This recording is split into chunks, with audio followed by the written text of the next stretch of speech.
Hello, everyone, and welcome. My name is George, and I'm the Managing Director at Minucia. And today we are excited to have Joel Klettke with us. Joel is the founder of Case Study Buddy, a specialized team who help B2B brands like HubSpot, Loom, Extensive scale their customer stories and drive more ROI from each one. Together, they've helped tell over 2,000 stories for 300 plus companies in written and video formats. Joel is going to talk about the power of case studies for SaaS companies, and more specifically, is going to share with us the playbook you need to follow when it comes to drafting powerful case studies and customer stories for your SaaS company. It's a great presentation. Stick with us until the end. And Joel, welcome, and the stage is yours. Yeah, thank you so much. And thanks everyone for joining and tuning in, or if you're watching this later, good on you too. As George mentioned, we're going to dive straight into kind of a playbook for software case studies. And this is going to be dense. We're going to cover a lot of ground. There is quite a bit to get through and quite a lot to digest. So don't worry. I'm going to pause every so often when I get to a key takeaway slide. If you have a question, pop it in. I may deflect and answer that question later on, and we're going to try to leave some time at the end for Q&A as well. But this is for you, and this is for you to get some resolutions, ideas, inspiration for your own programs, your own stories. So without further ado, I'm going to share my screen, and we're going to dive into the presentation. So the SaaS case study blueprint, from buy-in to ROI. Today, we're going to get into the guts of kind of all of the different things that go into getting a case study done, not just the writing or the filming or the creative piece, but all of the sort of behind the scenes thing that make these things possible. So let's start by kind of getting a bit of a frame of reference. As George mentioned, I've been at this with my team at Case Study Buddy for over 7 years. We've served over 300 companies. We've created over 2,000 stories in many, many different formats. And I wanted to kind of analyze, what do the best do to tell stronger stories and scale their production and improve their buy-in rates and get their teams aligned. And that's what we're going to talk about today and what we're going to dive into. So we're going to cover this ground today. We're going to talk about who should be involved in this process and how do you get your internal teams aligned. We're going to talk about what kinds of stories should you tell. We're going to talk about how do you find and ask the right kinds of candidates. We're going to share just a little bit on how you can run the interview. We're going to talk about the types of assets you can create from a case study. And then we're going to get into a little bit of deployment. How can you put these things to work to see ROI? So before we get to that, let's briefly just pause and talk about why case studies in the first place. If you're watching this, you probably have some sense that customer success stories are important. But what is it about these assets that makes them valuable and worth investing time and energy and money into? I think there's 4 key points for me. The first is that they're a 24/7 salesperson. So you can look at just about any report on content, be it from Content Marketing Institute or Demand Watch or all of these different companies. Anytime they run surveys surrounding what types of content score among the most trusted and consumed, case studies are always near the top. But for SaaS especially, they're the ultimate differentiator. They're inherently unique. Your stories are always going to be your stories. No competitor can steal them, even though they can steal your branding and your design, your voice and tone. They can even poach your people, but no one can take away the impact that you've had for your clients. And so they're unstealable proof, especially in saturated markets. If you work in software, you know no good idea stays an island for long. Eventually, you will have tons of competition, and this is one way to build a moat and differentiate. There's also the answer to the more with less dream. A lot of us over the past few months have been asked to do more with less. Well, case studies, as you'll see, are massively repurposable across channels, across audiences, across different initiatives. So you can turn one solid story into an entire campaign's worth of content. And then often overlooked as well, they are an information goldmine. My background is in conversion copywriting, messaging, positioning. A lot of the same work that you get out of a customer story will inform things like your voice of customer, your messaging positioning, tests you can run on the site. So they're a huge source of intelligence for all of your other marketing and sales campaigns. So let's get right into it. Who should be involved in the process of case studies, and how do you get them aligned? How do you get people on the same page? I think it's really critical to recognize that case studies are a team sport. But in too many companies, even the big ones with loads of resources, these get treated like marketing's pet projects. Someone in leadership comes to marketing and says, we need more case studies, go and get them, tasks them with doing it, not realizing they don't have all of the insight, the context, the resources, the relationships they need to be effective. And let's drill down into that problem a little bit more. This is what it looks like practically, and I can practically feel the content marketers and customer marketers in the room nodding along. So leadership will set the mandate for stories, say we need to go get some more stories. And leadership is really usually often interested in growth KPIs. How do we impact their bottom line, their sales, their leads? How did we impact their growth? They're interested in those types of KPIs. Meanwhile, in a lot of organizations, sales or CSMs or AEs, they own the relationships. They've got, the direct contact with the client. They're the ones checking in. They have all of the context into the accounts that marketing doesn't have. But getting sales involved in the process is tough because they're interested in influencing sales KPIs. They've got a completely different job to do, which is selling, closing deals, generating pipeline, closing pipeline. So they want to have stories. They do want case studies, but they want case studies that support their goals, that support their conversations, and that support the things that they want to achieve. Meanwhile, marketing often gets tasked with creating these, so they wind up owning the creative. They determine what formats get produced, and surprise, surprise, the formats that serve marketing initiatives, not necessarily everybody else. And they'll also define the ROI of a story. So they'll set metrics that they can win at. We saw lots of traffic, or we saw lots of clicks, or that type of thing. Again, ignoring those other things upstream for sales and for close rates and time to close and things like that. And so they focus on their own KPIs left to themselves. And then customer success, meanwhile, might be the ones making the ask. They might be interested in satisfaction KPIs, NPS scores, things like that. So you've got all of these interested parties who all benefit from case studies, who all have disparate amounts of information, and everyone needs each other. The goal needs to be to get these teams talking, setting a strategy, defining priorities together, and setting up processes and systems internally so that those with the most context are helping table and nominate case study candidates and doing that in a way that benefits them, and getting what they need out of the equation, getting the formats they need out of the equation. Marketing needs to have that context to produce the story efficiently. So all of these different teams really should be working in conjunction. So there's 4 areas of accountability across the process that we kind of need to assign and get together on. The first is strategy. Somebody needs to own having those conversations, collaborating across departments, setting the strategy for the pieces, and enforcing it. And this is normally, but not always, marketing. Marketers, your job is to communicate, to make it exciting and inviting and beneficial for these other teams to take part in conversations that inform these processes. You are often going to be the ones building out the SOPs, building out the formats, so you need to be considerate of all those around you. Meanwhile, someone needs to be in charge of getting buy-in, and that spans all of identifying candidates, nominating them, asking them, and then priming them to take part. And this is often, but not always, sales. Meanwhile, someone else may need to own the creation piece. So that's the writing, the filming, but not just the creation, the actual oversight and project management of that creation, managing edits, managing revisions, managing approvals, owning responsibility for following up with the customer over time to make sure that story sees the light of day.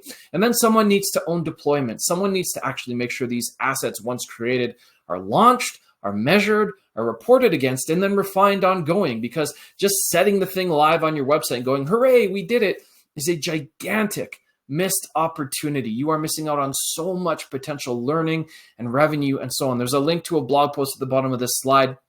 I'll make sure the deck is shared later on that kind of talks about how to get some other teams involved in the story. So a really brain dead simple way of starting to get these other teams involved. If you're going, well, okay, I'd like to do this, but where do I begin?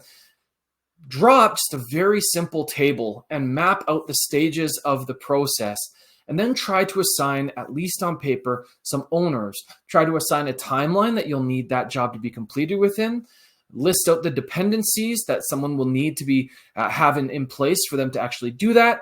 If you have links to resources that will enable them to do that job, you can share them, and then add any notes. So this is a fairly simple way to just start mapping this out, planning, and sparking conversations. Of course, it's going to get revised, improved, changed over time, but it's a great place to begin. The other thing that you'll want to start building into is an SOP for case studies, a standard operating procedure. It's going to be the single most important tool to your organization for scaling stories, giving your program longevity, and ultimately seeing success. So when it comes to SOPs, we're not going to get into the guts of exactly what should live in it and how it should be organized, but some general rules to think about. This SOP needs to be in a place that is easily accessible, that it's available to all teams. It needs to be baked into training programs and ongoing discussions so that it's referenced. It needs to be cleanly organized because you have multiple parties with multiple motivations viewing this document. So things like jump links, headers, and sections allow them to jump just to the piece of interest to them very, very quickly. And then it's something that needs to be regularly updated. So it should be digital, not printed, and you should have scheduled updates. Someone needs to own the job of revisiting and making sure, is this thing still current? So top takeaways for this section: we need to establish clear ownership and accountabilities. We need to create ongoing internal feedback loops between teams. We want to optimize for the outcomes of every team, not just the marketing team.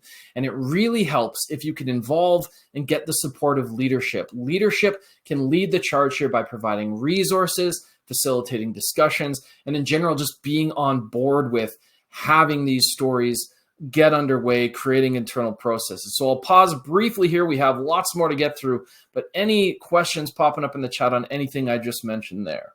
So into the next section then, what stories should you be telling? What stories can you invest in? What's going to move the needle for you? Because the reality is, without a strategy, your case study is just a story. But with a strategy, it's a tool. It's a sales tool. It's a marketing tool, an objection busting tool, a revenue generating tool, a deal closing tool. So we want to go in with intention, not just capture any old story, not just problem solution results. How hard can it be? We want to be very intentional about the types of stories we tell. And to break this down into a really simple, I should say, one sentence kind of approach. Think about it this way. We want to goal. This is any business goal you want the case study to support. So that could be enter new markets, showcase new features, drive more upgrades, or hedge against a competitor. So we want to achieve this goal. So we're going to tell stories about topic. This topic should be tied to that goal. So whether it's the industry that is that new market, whether it's KPI-driven successes with those features, whether it's long-term clients who made the upgrade and saw success, or maybe it's clients who switched from X competitor. So we want to achieve this goal, so we'll tell stories about this topic for this audience. This could be CTOs, so you might be telling deep and technical pieces. This could be end users, so they might be lighter and more KPI focused. This might be potential power users that you've identified, or this might be newly hired CMOs who are considering making their mark on a company by switching some of their systems. So again, defining the audience, and then finally, so that they can achieve whatever outcome is attractive to them. This is reflective of their goals. So that they can become aware and see the appeal, or so they can sign up to demo those features, or they can upgrade, or they can feel confident making a switch. And so when you think about the outcome, the way I've listed it here is kind of your desired outcome, but make sure you're also thinking about their desired outcome, whether that is speeding up efficiency, whether that is themselves growth or other things. Try to frame it through that lens as well. So what kinds of case studies are there? What types of stories should you tell? Well, this is a list of 10 potential different types, and this is far from exhaustive. This is just 10 that I see fairly often or have seen companies deploy very well. So you can tell stories that are switcher stories about someone who left a competitor for you, and that can be the heart of the story. You can tell upgrader stories about someone who was already a client, made the difficult decision to upgrade, and then saw huge benefits on the back of that. You can tell disambiguator stories that demonstrate how your SaaS works in a different industry or a different environment than normal for an audience who may not be like your typical ICP. You can tell stories that appeal to multiple different people on a buying board and kind of have this cross-section of interviewees. You can tell stories that are playbooks, that are literally, here's how to do this with our software, based on what someone else, a power user, did with our software. And we're going to see some great examples of a few of these in a moment. You can tell skeptic stories, so you can focus on a really tricky client or lead who almost didn't convert and tell the story of what it was that ultimately won them over. You can tell implementation stories, so stories just about the implementation process and how things happened on time and within budget, and you're able to help them get up and running quickly. You don't have to wait for them to achieve these massive wins. Just getting well implemented and highly adopted can be a win worth featuring, especially for those who are considering making a switch or debating, oh, will my team adopt this? You can tell problem solver types of stories where there's a client that had an issue and you actually turn those things around and retain them as a client. And that can demonstrate how you're willing to work with customers. You can tell subset stories that focus on just a small set of features or an individual feature of your suite and kind of tell that story and demonstrate the value of that within your overall product. Or you can tell stories about profiling people. So who are the kinds of people who use our tool or our software? And these are aspirational stories. These are stories where it's, someone that others want to be like. They aspire to the success they've had or aspire to be in that crowd. So let's see some examples. And there's links to these again. You can go check them out for yourselves. But one of my favorite Playbook style stories comes from a company called Mutiny. They have an entire library of these. And what I love about Playbook stories, something that's unique, you may notice, is it's got this section called What You'll Learn. And it lays out, it makes a promise of value right away. And then the second section here, What You'll Need. They lay out, oh, these are the integrations, or these are the features, or these are the aspects. So this reads like a recipe for success, but it's framed through the lens of someone else, in this case, marketer hire, who deployed this, saw success with it. And if I'm a lead reading this and I want to achieve that success, I know that your tool is part of the recipe. So now I'm highly motivated to convert. You can tell these switcher stories. So this is an example of HubSpot here. They did some stories around companies who switched from Salesforce to HubSpot and told that story and why make the change and what did that look like and what was implementation like, and really focusing on that changeover. Another one from HubSpot. These are my favorite. I'm biased because we helped to create them, but my favorite profile style stories. So they have this incredible program called HubSpot for Startups. And the stories here, yes, HubSpot plays a role in these stories, but it's really more about who are the kinds of innovative, exciting startups, whether that is, diverse founders, whether that is exciting products, high growth companies, different people that others see themselves in their shoes and want to be like. And then there's an example of disambiguator stories. So this is a great real world example. There's a company that does industrial air filtration. And prior to the pandemic, they largely dealt with what you'll see on the left, things like fiberglass fine grinding dust in industrial warehouses. Well, the pandemic happens and they realize their product is a fit for gyms. And so they realize, well, gym owners, they make decisions differently. They speak a different language. They're not sure they need something that's industrial and heavy-handed. So what if we told stories in their words, through their lens, about their space, and disambiguated how our solution fits in that space? And so they told these types of stories to attract that audience. And this is one, you can't tell me that, there's only 10, because this is yet another example that I love from Klaviyo. They told a story about a client who left them and then came back. That takes some stones to do. So they told a story about someone who made the choice to leave them and then return. I called it a churn and return story, and they leveraged this on LinkedIn, and they told the story on the site, and they've got this great kind of returning sort of story that they could use to go to people who have churned and say, are you sure? You may see better results if you come back. So top takeaways here are: consult all the departments on their coverage gaps and needs. A coverage gap is just an area that they're getting questions, or they'd like to market into, or they're seeing tension that they don't have any content to solve. So talk with sales, talk with leadership, talk with other departments about how to fill those gaps. Align your stories with real business and revenue goals. Don't just tell any old story. Tell a story with intent.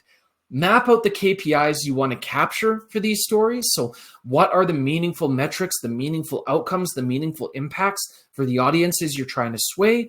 And then intentionally curate stories based on that plan. So I'll pause briefly if we've got any questions. Otherwise, we'll move right into how do you find candidates? The marketing. One question I have, as I was listening to your examples and going through the list, how do you make decisions on what types of case studies you will create for a company you're working with? what are the criteria? If you're going to cover that later on, we can leave it for now. But I guess that's a question that popped into my mind Sure. as I was listening to your, I think that always comes out of discussions between teams and where the most acutely felt need or pain is for your company. And to be clear, this is something that different companies change on different cadences. For some companies, they'll focus an entire quarter on just one type of story because they know that they have marketing and sales initiatives that they really want to support. So for example, I referenced HubSpot earlier. They did some competitor switcher stories because they knew internally as a team, part of their goal for that season was to generate more switching customers from alternative platforms. So it comes down to kind of discussions among teams and kind of identifying where are our largest gaps. Where do we see the most opportunity if we close those gaps?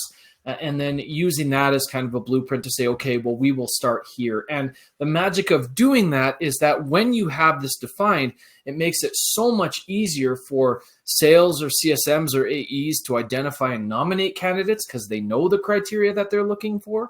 It makes it so much easier to tell consistent and compelling stories through that period because you're all aligned on a goal. So it comes down to kind of doing an internal evaluation of what are our highest priorities, knowing that you can always, again, shift gears, capture a different type of story. But what you want is, any direction is better than floating aimless in the breeze. So having something to shoot for just gives people the ability to pull together as a team. So really good question. I'm going to go straight now into how we identify ideal candidates because there's some unique advantages that software companies have to doing this that can really help you be more effective. So for software, creating case study opportunities starts from day one. From the moment someone becomes a customer, you need to start planting the seed and taking some steps to make that case study, make that customer success story inevitable and easy to tell down the road.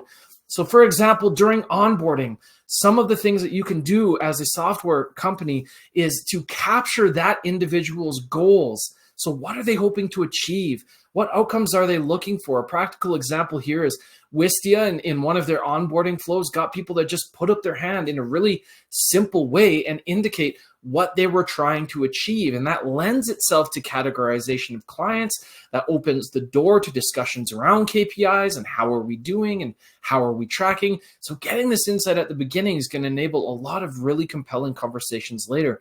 Another example is FreshBooks. So here we can see again in a different onboarding flow for FreshBooks, they kind of get you to indicate, again, how you plan to use the platform. And that gives you some insight into what KPIs might be meaningful, what types of features might be meaningful to press into. So not only is it just good policy for understanding your customers, this plants a seed for the future when you're thinking about the types of stories you want to tell and gives you some ammunition to have conversations around outcomes so that you can make talking about outcomes normal. Now, for software, one of the distinct advantages that you have is you have the opportunity with the data you have in your tool, usage data, customer data, to bring KPIs to them instead of waiting for them to realize that they've had a win. I'm going to share a couple practical examples from real life, but you can establish baked-in KPIs and proxies for your clients. You can define and share, whether that's on a dashboard or in tool or in a newsletter sent to them once a month, what metrics you can deliver given the access you have and the goals your customers share. You can make those KPIs readily accessible. So you can, again, present these in dashboards or reports or summaries, but you can make it really easy for clients to reference the ROI and the impact your tool is having. Too often we assume customers know that they're winning, know what their numbers are, know that they're succeeding, or even know that they are a success with this tool. But all too often that is not the case. They're not even thinking about it. And then you can schedule or automate touch points around these KPIs and around the progression of the account. So you can create both internal notifications for things like your sales teams or AEs, or if those don't exist and you're a self-serve software, client notifications so that when a win threshold is met, you can celebrate. So here is what this looks like in practice, in real life. On the left here, we have Loom, and Loom wanted to find a way to kind of communicate their value and have some sort of proxy for time savings, money savings. So based on usage, they're able to remind customers on an ongoing basis how many meetings they eliminated, how many videos they created, how many videos they watched. And by bringing this up, it creates a natural opportunity to talk about how successful they are and to reach out and say, we see you as a success. Would you be willing to be featured in a customer success story? Another one I'll briefly highlight is Grammarly. So we're all, if you've ever used Grammarly, familiar with kind of the activity report where you've written this many words, you're more active than X% of users. So again, it's a small way of bringing KPIs to the forefront and keeping your impact top of mind and creating inroads for conversations around this. Other ways that you can kind of find candidates, identify potential ideal fits are ongoing surveys like NPS and CSAT. So looking at who are your advocates, and alongside those stories, just asking some simple questions around, what do you find most valuable? What's been your biggest win? Or, what do you find is making a difference for you? This can be a really easy way, again, to get people to put up their hand in a small way that can indicate they might be willing to take part in a bigger initiative. And then again, with G2 or other types of reviews, go to the low-hanging fruit. Look for those who have reviewed you of their own accord and given you some feedback on what you're doing well. This is a great place to mine for information, mine for customers you might be able to feature, and then reach out to them saying, we loved your review. We'd love to give a little bit more publicity and push to this. We'd love to showcase your impact and the great work you are doing. Would you be willing to take part? Ongoing, you can also do analysis against things like your call transcripts. If you use Gong or other tools, you are sitting on a treasure trove of potential insights into how customers are doing, who they are, what they're using, what they prioritize, what KPIs are there that you can turn to both find candidates who are a fit and then come to those candidates with context. But what you can also do, that's all very active and involved, is passive prospecting. So two great SaaS examples of this are Close has on every customer success story that they do a little blurb saying, if you love using Close, we'd love to feature you in a story like this. And you can connect with our team to learn more. Get people to just come straight to you and nominate themselves for a story. Zoho does similar, both I believe in app and on their site. You have this opportunity to, if you're a user, share your story. And so why not have these kinds of things in place? Why not just put the fishing rod in the water to see if those folks will come to you? And then you have some low-hanging fruit, some candidates. Of course, the last thing that I'll mention here is that if you're sitting on a huge amount of usage data, then you can audit your client database for ideal fits. So proactively and intentionally flag ideal targets, whether that's in your CRM, whether that's in things like your mix panel or what have you, who fit gaps and have data.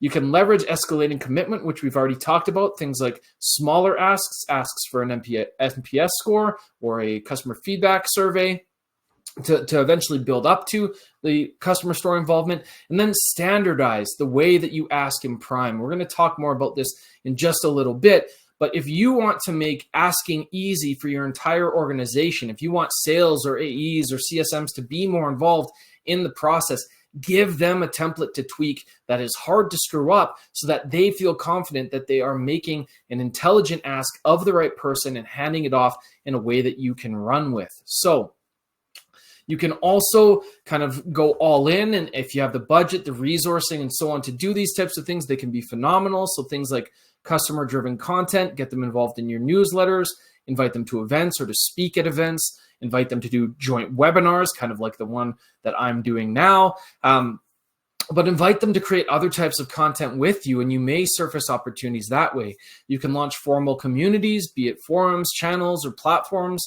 And then you can also build out customer advisory boards. And this is a fantastic thing to do. It just takes a lot of oversight, initiative, and power. But you can invite a select group of customers into a customer advisory board, invite them with incentives that matter to them, and give them access to things that they care about, be it discounts or priority features or access to new features first or private events. But building out a customer advisory board is one more way to build a pool of potential candidates for customer success stories. So top takeaways, make it an ongoing process, create check-ins throughout the relationship, both manual, automatic, and personal. Bring KPIs to your customers where you can, and don't wait for stories to come to you. Be proactive about going out and getting these.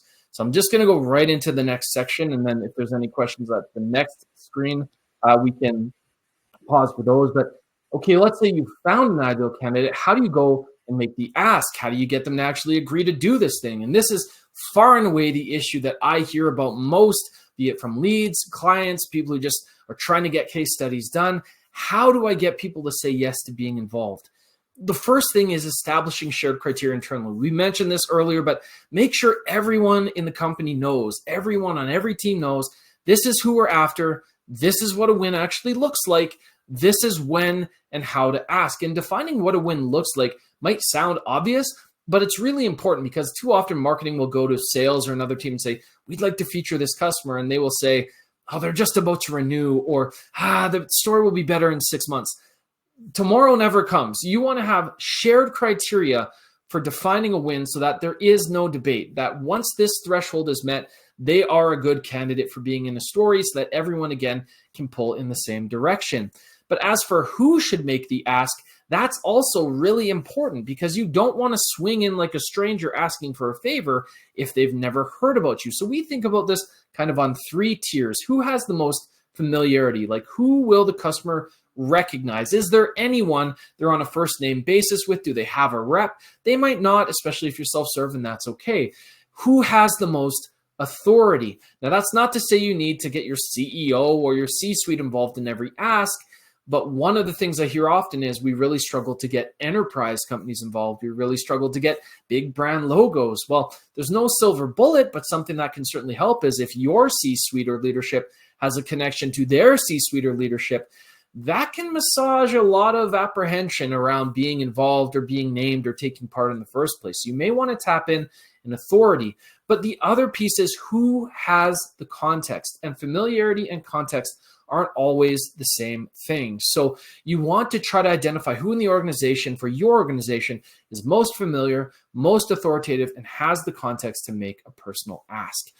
And then this is just a bit of a roadmap for what I call the 6-sentence ask. You don't have to keep it to 6 sentences, but when you're making your ask, these are kind of the 6 areas to very briefly and in short cover. That's why it's 6 sentences and not 6 paragraphs.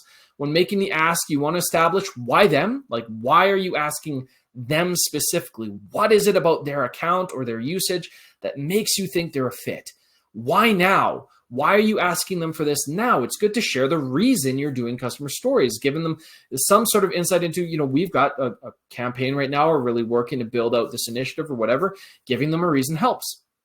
And then giving them a brief snapshot of what's the story. Coming to them with specifics saying, we'd really love to feature this aspect of our relationship. Takes so much fear out of the equation because suddenly they have a clearer picture of what they may be asked, what they might be asked to share. It's much easier to say yes to something if I've got some bumpers on the bowling alley around what is going to be disclosed and what part of our usage or part of our win you want to focus on.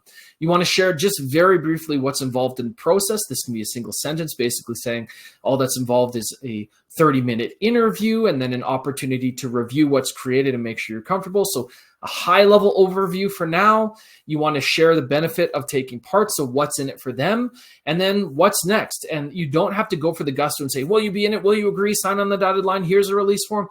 Just ask them, is this something you'd be interested in exploring? I'd love to share more information if so. The cardinal sin of making asks is they tend to be too long, too complicated, too much info. Keep it simple, keep it focused. So here's a practical example that includes all of those things. It might be, hey, customer name, last month you achieved X milestone. We're really excited to see those results. They're the kinds of wins we love hearing about. We think others would love to hear about them too. If you're willing, we'd like to create a spotlight piece with you as the hero. All we'll need from you is a few quick questions answered on a short call and a final sign-off before we go live. We want to make it easy for you to take part. So in this case, they're working with us. If you're not working with us, you would change that line, obviously. And then, are you open to being featured? So you can leave it as, is this something you'd like to explore? I can send more information, but you don't have to go for the jugular right away. Now, what does a no really mean? When someone says no, why do they say no? Well, they might be worried about what will be exposed to competitors. The way you counter that is by reminding them nothing gets published without your approval. You have final say over the final deliverables, and you need to give them final say over the final deliverables because this is their story ultimately, not yours. If they're worried about inconvenience, you want to give them process. If they think they're way too busy for this, again, lay out what's involved and how much time in total you think would take them. You should be able to make a true promise here that it should take about 60 or so minutes of their time between the interview, reviewing, and draft and final approval. If they're self-interested, again, express the benefits. If they're wondering what's in it for me, maybe it's exposure, maybe there's some SEO value, maybe it's positive press, maybe it's opportunities or access to features, maybe it's a discount, or maybe it's just a thank you, and often a thank you is enough. So top takeaways for this section: be short and direct with your asks. Proactively counter their fears, and then arm them to sell the idea internally. So something I didn't mention, give them a sample, give them something they can show others to disambiguate what it would look like to take part in this process with you. So again, I'll pause briefly here if we have any questions, and there's still a fair bit to go through. So otherwise, I'll keep on going. We have one question from Monty, which is, do customer success stories look different for service-based businesses versus software tech businesses? I mean, the story's essentially the same, right? At the heart of every case study is a customer and a transformative journey. So you're always articulating, through the lens of what value they discovered. Now, if you're an agency, yes, you're going to write in your solutions section a lot about your thinking and the why behind the things you did and how you navigated a difficult challenge. There's this real relationship and thinking and expertise type of aspect that will show up in those types of stories that doesn't always show up in software. Now it can, right? If you have a great hands-on team for implementation, if you have a fantastic rep who's guided them through the process, you might see those things, but it's far less, the solution section especially is going to be far less about, the why or how decisions got made, and more about the features used, but not just the features used, how they were used and the impacts those created. But at the heart, every customer story is customer at the center and a transformative journey from a place that they didn't want to be or a goal that they had to achievement of that goal. So the expression of that story might look a little bit different depending on your product or service or what have you. But at the core, the elements remain. So we'll go through another 2 sections, and then we'll see how we're doing for time and what questions people have. But okay, you've got someone who's agreed to take part. How do you run the interview? How do you capture this story in a really compelling way? I'm going to share just a couple tips here. One is structure the interview intentionally around a before, during, and after flow. Yes, you want to build some rapport and break the ice in the beginning, but the structure of your question should focus on what was going on before in their world. Then you want to move into their experience of actually using the software and how they're using it and what difference that is making. And then the after is that transformative end state. What do things look like today? What have they achieved? What's the impact of those achievements? And so on. So a very simple kind of formula. If you're new to interviewing or you're wondering, how can I do this? Bring something up, follow up with a great question, and then shut up. The most important thing you can do is ask really great questions, and I'll share a couple that I really like in a moment. And then listen actively. Don't be focusing on your next planned question. Be active listening and responding to the context that they give back to you, because the gold and the depth really is in the follow-up questions. And then when I say shut up, what I mean is too often we want to interject, or if things go quiet for a few seconds, we want to refine the question or whatever. Be quiet. Once you've asked your question, give the person space to respond. And if I was going to add a fourth one here, it would be build up. Constantly encourage the person you're interviewing. Don't do it in a fake way, but let them know that the responses they're giving you are valuable by saying simple things like, that's a really great answer, or that's fantastic. I'm glad I get to talk to you about this, or that's a great response. Just affirming them in what they're doing with something genuine. Help them know that they're winning the game. Help them know that they're doing well, because in the same way you might be nervous, they're likely nervous. Some of my favorite questions to ask in an interview, you can go Google and there's a million different pages that will tell you, here's a base question set. But these questions I find to be the types of questions that drive the real insight. And they're all pretty much follow-up questions. The first is, what made that so frustrating, valuable, encouraging, demoralizing? Whatever the context calls for, asking what made them feel a certain way or what made something so valuable gets them expanding on specifics to that point.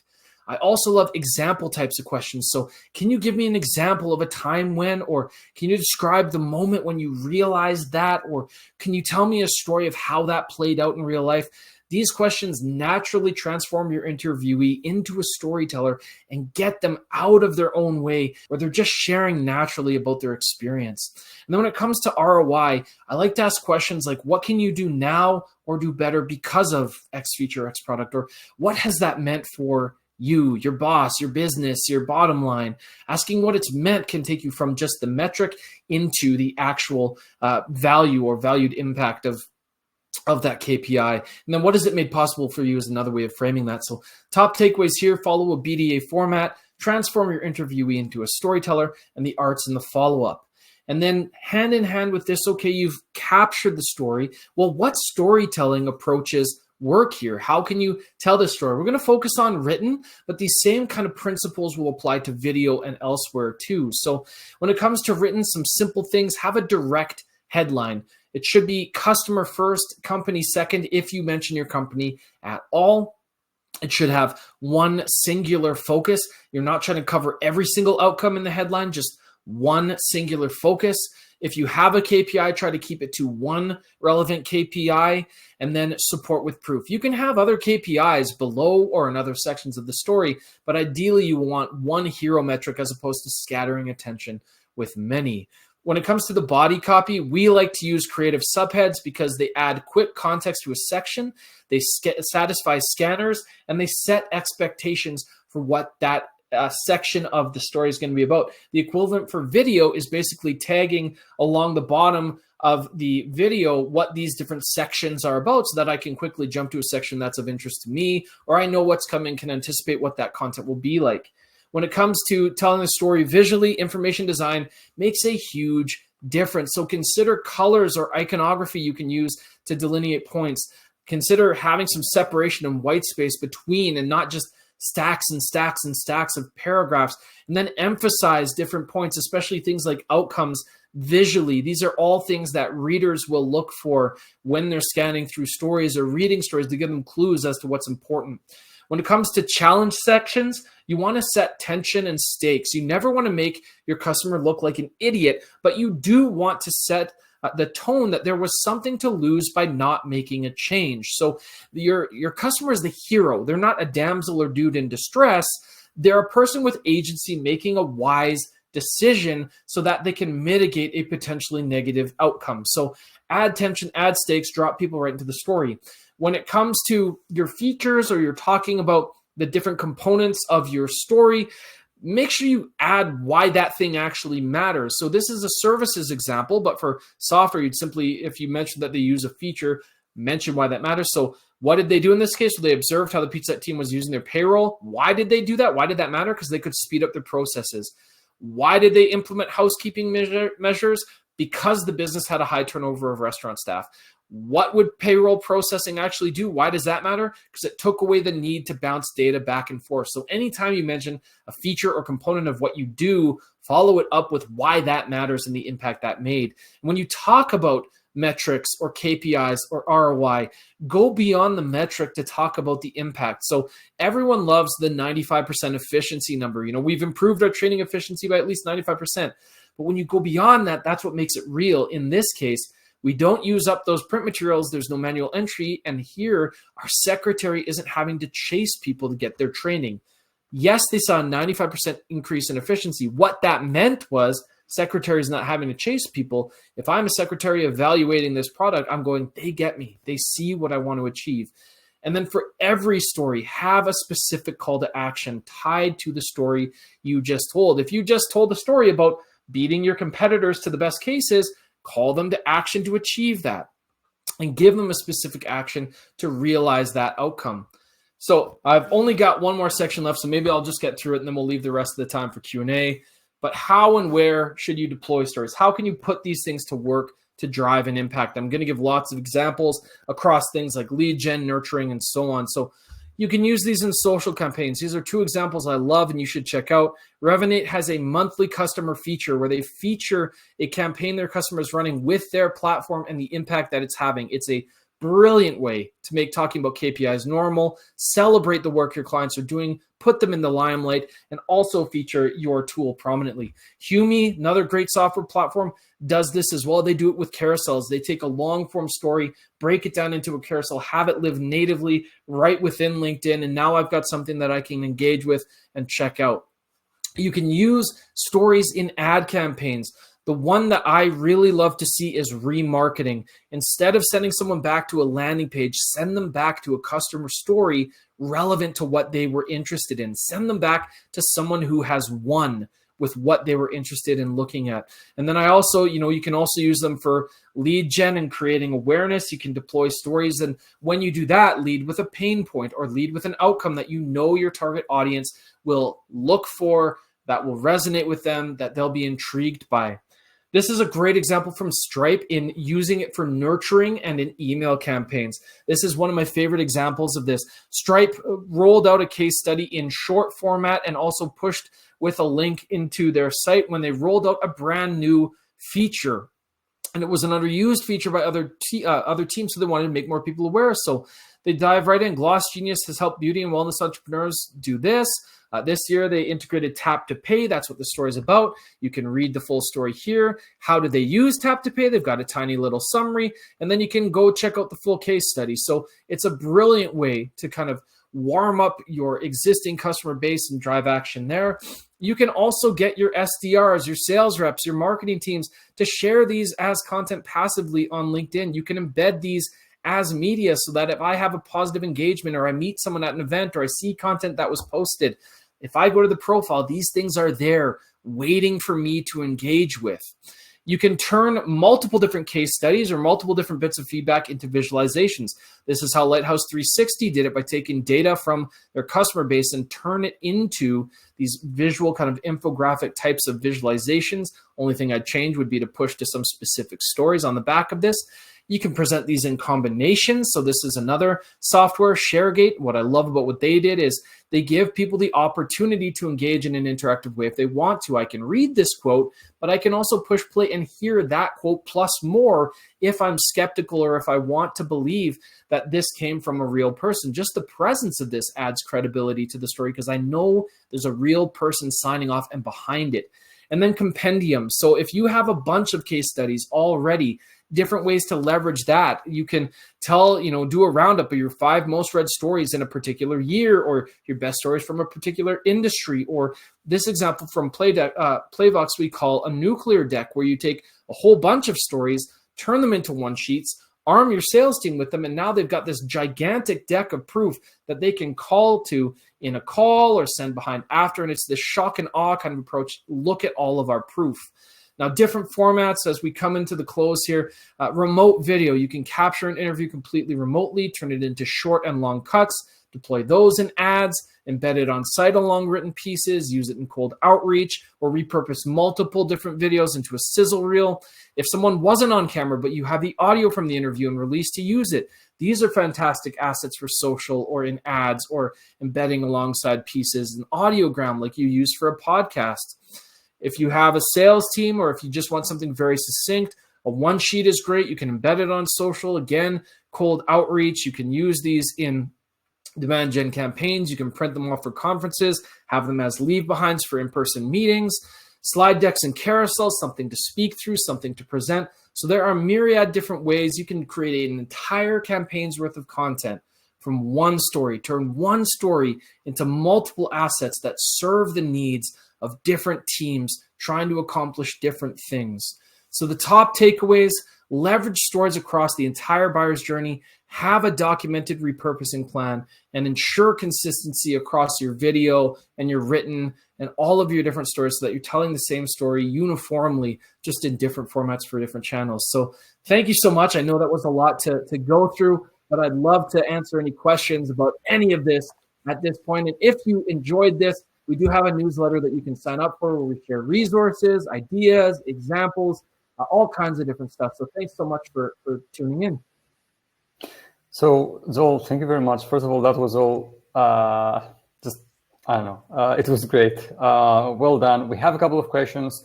The first one comes from Bryce. I would like to hear your thoughts on how to promote a case study after it's been published. Is it worth it to do LinkedIn targeted ads, for instance, just to promote a case study? For those at the top of the funnel who are not problem aware of the problem you are solving? That's the first question from Bryce. Thank you, Bryce, for the question. Sure. I'll speak to that one. Definitely. I think it's worth testing, at least. It's not going to be a shoe-in, a guarantee, no marketing is. But as you hopefully saw kind of in that deployment, if you can frame a case study through the lens of a pain that someone might be feeling, an outcome that they know they want to achieve, then running ad campaigns against that, or even again, having some way of evangelizing that message, I think it's at least worth a test. I think certainly, the top of the funnel, it can be difficult because, as you mentioned, when they're not problem aware, you have to have a really good hook. There has to be something that lands for them, be it a logo that they aspire to be like, a company that they're interested in, an outcome that would be really valuable to them. But I think it's certainly worth testing, and I know that there are companies that are seeing good ROI from that, and then others that aren't. So I'd say give it a try. Second question, how harmful is it to ask a client for a case study, interview them, and then decide not to publish the case study for whatever reason? If you ever had to deal with something like that, I mean, what did you do in that case? Yeah, I mean, you've asked someone for their time, and you've asked them to take part in something, and they've been excited to do that, and they may have had to stick their neck out for you internally to even get approval to do that story. I think unless there's massive detriment to publishing it, it costs you very little to kind of see that through and frame it up in a way. Now, there can be reasons not to publish that are legitimate, like maybe they're no longer your ICP, or you don't want any more clients like them, and things like that. But I think at very least you want to, put yourself in their shoes. You want to honor the effort and the time that they've invested. And if they feel like they've put something in and nothing came out the other side, you might not just not have a case study published, you might actively damage the relationship and potentially lose the customer. So I think at very least, if you're not going to publish, you kind of want to smooth it over with some goodwill, or don't just leave it hanging. That makes sense. And last question I have here, if anyone else has a question, we have a few minutes left, so feel free to drop them now. Now is the right time. But one more question we have, how much does production value matter when it comes to video/audio case studies? I'm in a highly niche industry, social services, that serves many verticals, primarily nonprofits and government entities. I think, that's a hard question. And certainly we saw with the kind of from the pandemic on, everyone got very used to being on camera, and very used to seeing Zoom videos and that kind of thing. That being said, where, you can certainly have something that's over polished to the point it no longer feels genuine, but you can also have something that's underbaked, where it's just 5 minutes of talking head and grainy footage, and the audio is not that great, and that will dramatically, impact consumption. Like, we live in a world where, especially the next generation, is very used to TikTok and ad hoc video, and they're really comfortable with that. But as a marketer and as a company, you need to ask the questions. Number one, can we still make sure that we're telling a great, succinct, focused story? Number two, especially with video, I don't care who you ask, the visuals maybe don't have to be like 4K pristine, but if your audio is bad, the whole thing is a waste. We've seen it. If the audio is difficult to listen to, that video is not going to get the traction that you're hoping it will. When it comes to, does my specific audience care about high production value? That's where you have to consider the expectations of your own audience. So, for example, there's a company that does domain buying and selling.